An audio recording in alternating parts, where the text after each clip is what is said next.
How to show file extensions on Windows 11. It's a very easy process. Let me show you. So all you really need to do is open a file folder and have the file or have the actual document that you want to see the extension of. In this case, we have a PDF here, and I have Google Chrome opening it for me. But I don't know if you can see here that it only says just the name.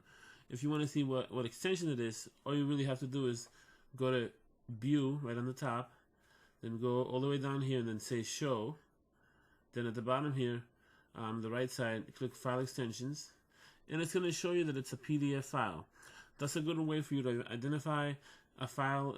If you need to delete something and you're looking for a specific file, you can also search for that PDF, and it also shows you all the PDF files. But if you want to know, if you definitely just want to see that it's actually a PDF file, that's how you check. If you have any questions, definitely feel free to leave a comment on this video below the comment section. Make sure to like this video, make sure to share it with friends, and we'll see you in the next video.